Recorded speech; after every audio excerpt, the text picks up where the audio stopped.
It was one of those moments in history that seemed almost too impossible to believe. Imagine being on the battlefield, outnumbered, outgunned, and facing an army of 200 German Panzers, some of the most formidable tanks the world had ever seen. The air was thick with smoke and the roar of engines. Yet from a hidden position, a small secret weapon was deployed, a weapon so unexpected that even the Germans themselves later called it impossible. This is not just another story of bravery. It's a story of innovation, desperation, and sheer audacity. How one secret gun designed in the shadows turned the tide in a battle where defeat seemed certain. In this video, we'll take you inside the trenches, behind the armor, and into the mind of the soldiers and engineers who dared to challenge the unstoppable German war machine. By the end, you'll understand why this weapon remains one of the most mysterious and lethal inventions of World War II. The year was 1944. The Eastern Front was a hellish expanse of mud, snow, and death. Soviet forces were trying to push back the German army, but the Panzers, particularly the Panzer Fuse and the Tiger tanks, were tearing through infantry lines with terrifying ease. In one critical sector, a Soviet commander faced an almost impossible problem. 200 German tanks were advancing, crushing everything in their path. Traditional anti-tank weapons were useless against this armada. Anti-tank rifles would bounce off the armor. Older artillery pieces could not pierce the thick steel of a Tiger tank. The soldiers were terrified. Every commander on the front line knew that if they failed here, an entire regiment could be wiped out in a single morning. But the Soviets had a secret, a newly developed gun, codenamed Device X, which had been tested in secrecy behind closed doors. Rumors among the soldiers called it the death of tanks, a weapon so powerful that it was almost mythic.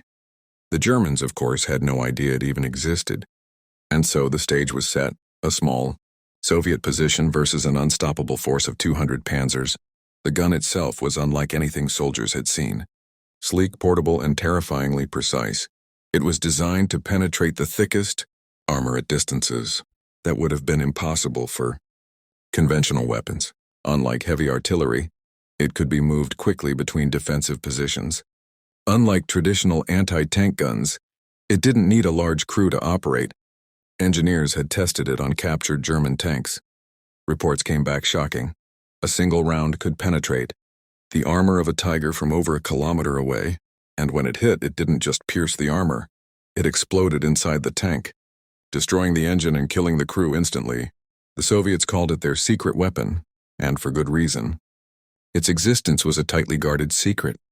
Only the highest-ranking officers in the sector knew it had been deployed. On the day of battle, the gun was placed in a concealed position, camouflaged with mud, debris, and foliage. Only the gun crew knew its exact location, and they were prepared to unleash devastation. The morning sun had barely risen when the German tanks appeared on the horizon. The soldiers could hear the grinding of metal tracks and the sharp bark of machine guns. There were too many tanks to count. The frontline Soviet soldiers braced themselves, knowing that conventional weapons would be useless. Then the first shot rang out. The secret gun fired a single shell, and the effect was catastrophic. A German Panzer exploded in a ball of fire, its crew never having seen where the shot came from. Panic rippled through the German lines. They tried to return fire, but they couldn't locate the source. The secret gun fired again and again, picking off one tank after another. Its rate of fire was deliberate and calculated. Every round was aimed at maximum effect. Within an hour, dozens of tanks were destroyed or disabled. The Germans were forced to halt their advance and regroup. Their intelligence reports later described it as an impossible weapon, one that should not have existed and yet wreaked havoc on their armored divisions. Behind the gun were soldiers who knew they might never survive the battle. The gun crew worked in silence, focusing on each shot as if their lives depended on it, because they did. They had trained for months, running drills, learning every nuance of the weapon. One soldier, the gun's commander, later recalled the fear and adrenaline. Every time a tank fell, my heart jumped. We knew that one mistake could cost us everything, but somehow the gun worked like magic. I don't know how, but it did. Meanwhile, the Germans were struggling to adapt. They had never encountered such a weapon. Attempts to flank the position were met with precise and devastating fire. Even elite Tiger crews, seasoned and fearless, found themselves helpless against this secret Soviet gun. By midday, the 200-tank advance had been slowed to a crawl. The once confident German commanders were forced to reconsider their strategy. Radio reports were frantic. Their tanks were being destroyed faster than reinforcements could arrive. This moment changed the battle.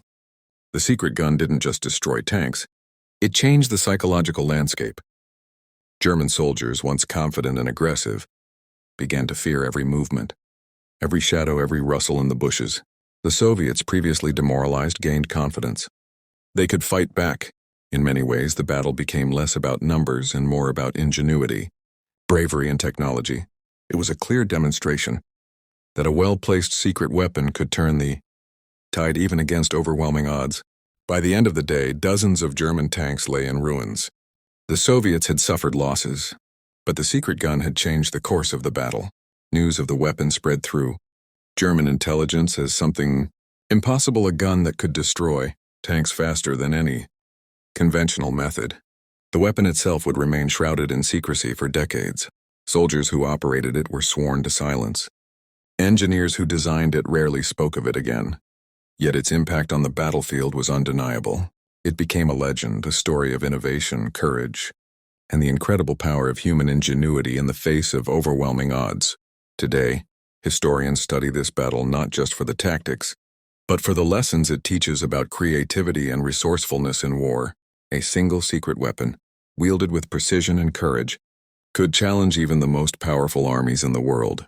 It reminds us that in warfare and in life, the impossible can become reality. It is a story of vision, courage, and a refusal to accept defeat, even when the odds seem insurmountable. The secret gun was a marvel of wartime engineering. Unlike bulky artillery, it was surprisingly portable. Its design combined precision engineering with devastating firepower. The barrel alone was reinforced to withstand repeated high-velocity shots, and its ammunition contained explosive cores, capable of punching through the thickest Tiger tank armor. Soviet engineers had spent months testing it in secrecy on captured German tanks. The weapon's rounds pierced armor that had been thought impervious. Entire engines and crew compartments could be obliterated in a single shot. The gun could fire repeatedly without overheating, and it required only a small crew to operate on a significant advantage in the chaos of a battlefield. The gun was placed in a hidden position, camouflaged with mud, branches, and debris. The crew, handpicked for their courage and precision, was fully aware of the danger. If discovered, they would have been annihilated instantly, yet their confidence in the gun was unshakable. They had trained relentlessly, drilled endlessly, and now they were about to unleash a weapon that could rewrite history. When the German commanders advanced, they had no idea what awaited them. They assumed their overwhelming numbers would guarantee victory, but what they were about to encounter was a weapon so secret, so precise that even the most experienced German tank crews would struggle to survive its onslaught. The dawn broke, pale and cold, casting long shadows across the battlefield. From their positions, the Soviet soldiers could see the glint of German tank armor in the distance. 200 tanks, a wall of steel and firepower, advanced with terrifying precision. Machine guns barked from atop the tanks. Artillery fire pounded the earth, and infantry followed behind, ready to sweep away any remaining defenders. Then came the first shot from the secret gun. The projectile tore through the air faster than any eye could track. The round struck the lead Panzer with surgical precision. Flames erupted, armor twisted, and the tank's engine exploded in a deafening roar. Smoke and fire marked the first kill, and for the first time the German advance faltered. Panic spread through the German ranks. How could a single weapon destroy their tanks with such precision? They attempted to locate the gun, firing indiscriminately into the trees and trenches, but the Soviets had positioned it perfectly. Each shot from the secret gun was deliberate, deadly, and demoralizing. The battle turned into a terrifying chess game. Tanks tried to maneuver, but each movement was anticipated. Every round fired by the secret gun either destroyed or disabled a tank, turning the battlefield into a smoking graveyard of German armor. The Germans called it impossible, and yet it was happening before their eyes. Meanwhile, the Soviet soldiers held their nerve. Behind the gun, the crew remained calm and focused. Their commander shouted calculations and distances, adjusting every shot for maximum effect. Even under fire, they worked like a single, precise machine, Every battle has its heroes, but here, heroism took a quiet, lethal form. The gun crew knew that discovery would mean instant death, yet they operated with surgical precision. Each soldier had a story. The loader who had survived 2 previous battles and yet remained unshakable. The spotter who had lost his brother in the previous tank assault. The commander who carried the weight of responsibility for the lives of his men. One soldier later recounted the fear that gripped him before the first shot. His hands trembled as he loaded the round, knowing that if he missed, hundreds of men could die. Yet as the shell struck and the first German tank erupted in flames, a strange mixture of relief and adrenaline surged through him. Each kill was both terrifying and exhilarating. From the German perspective, the situation was incomprehensible. Elite tank crews, trained for years, were being destroyed by a weapon they had never seen. Communications became frantic, strategies faltered, and confusion spread through the ranks. Even their commanders were unable to understand the scale of the devastation. By mid-morning, dozens of tanks lay in ruins. Soldiers on both sides recognized the battle as extraordinary, a fight that defied conventional rules of war. By midday, the battlefield had transformed from a simple advance into a nightmare. The German commanders, who had arrived with confidence and precise battle plans, now faced chaos. Smoke from destroyed tanks hung in thick clouds over the fields, while the trees and trenches concealed a weapon that seemed supernatural in its lethality. Attempts to flank the Soviet positions were met with calculated devastation. Every maneuver the Germans tried to outsmart the defenders was anticipated. Shells from the secret gun tore through the armor of advancing Panzers, causing explosions that sent steel fragments flying like deadly shrapnel. Infantry who had been following the tanks were thrown into confusion, retreating as they witnessed impossible destruction. The psychological impact was immediate. German tank crews, trained to charge fearlessly into enemy positions, suddenly hesitated. Hesitation in a tank is fatal. Some tried to retreat, only to find their path blocked by destroyed vehicles. Others attempted to regroup, but communication breakdowns and sheer fear slowed them down. Meanwhile, the Soviet gun crew remained in their concealed position. Their eyes scanned the horizon, hands steady, every movement precise. Each successful shot reinforced their confidence. They were no longer just defending a position. They were rewriting the rules of engagement.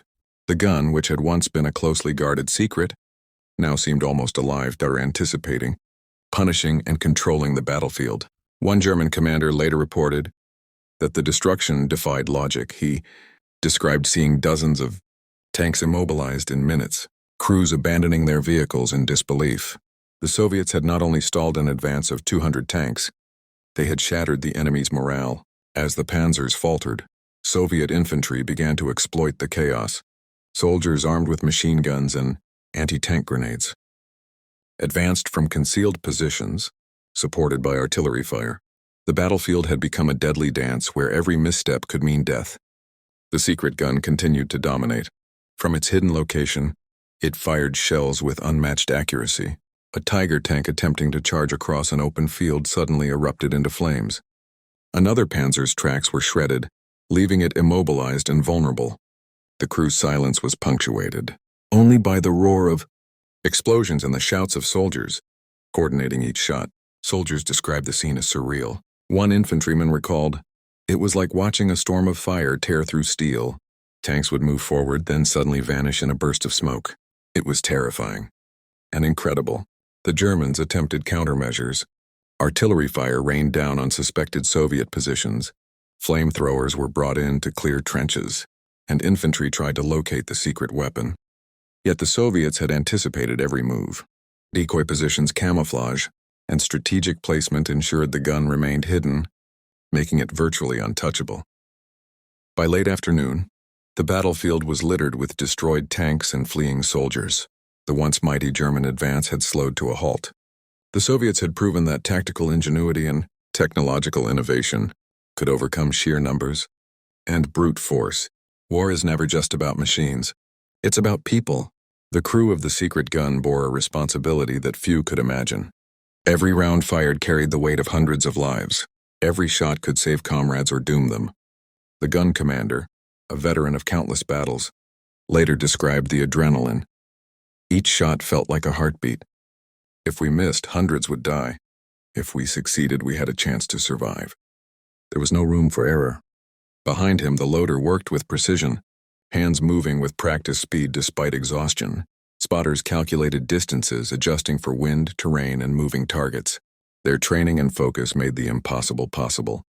On the German side, tank crews were terrified. Soldiers had been trained to fear anti-tank weapons, but nothing could have prepared them for this. Accounts from captured crews later revealed disbelief and fear. We thought we were invincible. Then a single gun destroyed everything in our path. It was impossible, unreal. We didn't know where to hide, where to run.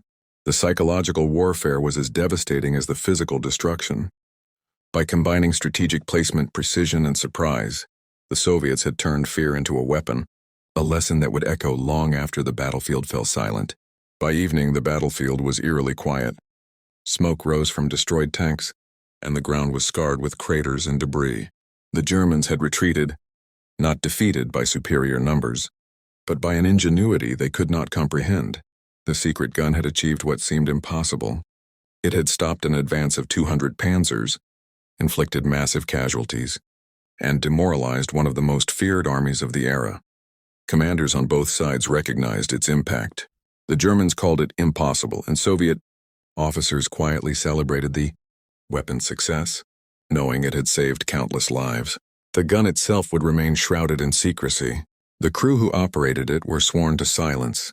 The engineers who designed it returned to covert projects, and the details of its construction remained classified for decades. Yet its impact on the battlefield became legendary. Historians today study the battle not just for tactics, but for its lessons in courage, innovation, and the power of strategic thinking. The secret gun demonstrated that even against overwhelming odds, creativity and audacity could change the course of war. This battle teaches a fundamental truth. In war, technology alone is not enough. Bravery, preparation, and the element of surprise are equally vital. The Soviet secret gun combined all three.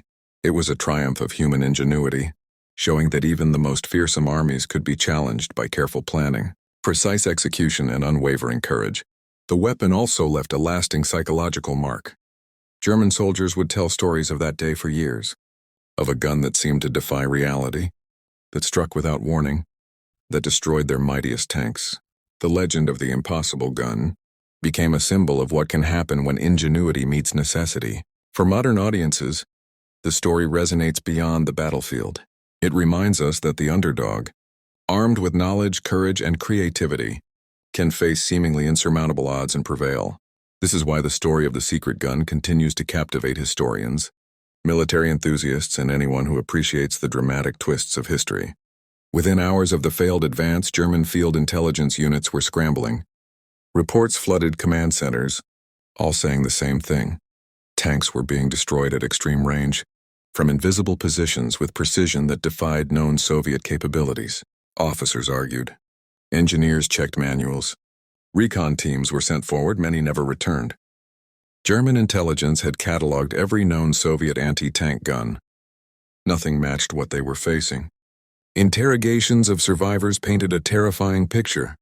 Crews spoke of shells striking from impossible angles, armor pierced as if it were paper. Tigers, vehicles designed to dominate any battlefield, and were disabled in seconds. One report described a Panzer column that lost 11 tanks in under 4 minutes, without ever identifying the enemy position. Senior German engineers dismissed the early reports as exaggeration. Then the wreckage arrived. Armor plates were cleanly penetrated, not shattered. Internal explosions suggested advanced ammunition, something far beyond standard Soviet shells. One intelligence officer wrote a single line that would later be discovered. After the war, if the Russians possess this weapon in numbers, the war is lost. That line was immediately classified. The weapon did not appear by accident. Years earlier, a small group of Soviet engineers had been pulled from factories and universities and relocated to an undisclosed facility. Officially, they no longer existed. Their families were told nothing. Their work was listed under vague production codes. They were given a single task: kill German armor faster than it could be produced. They experimented with barrel pressure, shell velocity, and penetration physics far beyond standard doctrine. Most prototypes failed. Some exploded during testing. Men died, but eventually they succeeded. The final design was not revolutionary in appearance, and that was intentional. It looked ordinary, forgettable, but inside everything was different. The ammunition was the true secret. Penetration followed by delayed internal detonation ensured total crew kill. Only a handful of guns were ever built. Only one was used in this battle. After the engagement, the engineers were reassigned. Some disappeared into other projects. Some vanished entirely. Their names would never appear in history books. The weapon worked, and that was all that mattered. After the battle, the gun crew expected medals. They received silence. An officer arrived at dusk. No insignia. No explanations. The gun was dismantled under armed guard. Parts were loaded onto trucks and driven away in different directions. The crew was ordered never to speak of what they had seen. One soldier later recalled the moment. "We didn't feel like heroes. We felt like ghosts." They were reassigned to regular units. Some survived the war, some didn't. None were officially credited for stopping the Panzer advance. The battlefield itself was altered. Wrecks were salvaged, evidence removed, reports rewritten. History was sanitized. To the outside world, the German retreat was blamed on logistical issues. The truth was buried. Decades later, fragments of the truth began to surface. Soviet archives released partial documents. German war diaries mentioned an unknown artillery system. Tank penetration. Studies showed anomalies that could not be explained by known weapons. Military historians began connecting the dots. They realized something extraordinary had happened.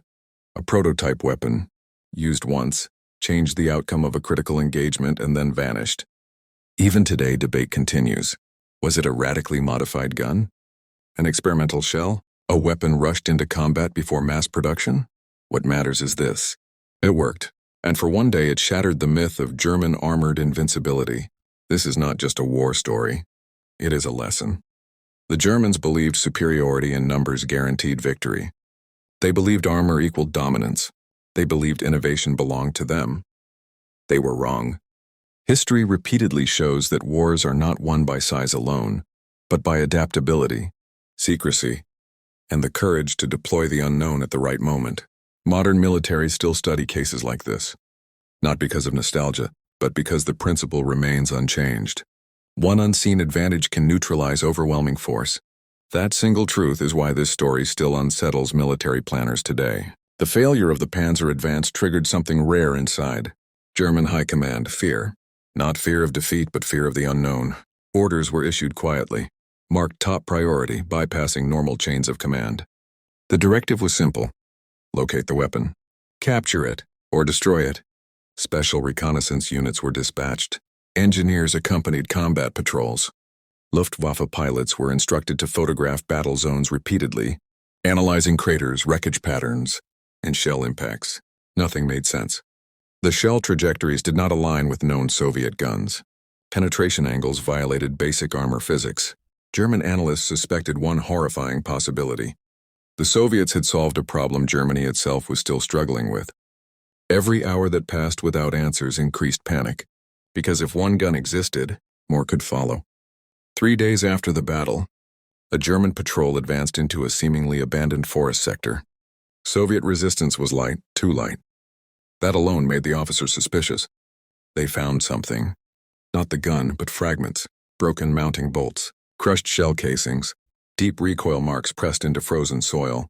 To trained eyes, this was no ordinary artillery site. Engineers knelt in silence, measuring, sketching, whispering. Then Soviet artillery opened fire. The forest exploded. The patrol barely escaped, leaving behind equipment and answers. But what they had seen was enough. One engineer reportedly said, "This is not Russian improvisation.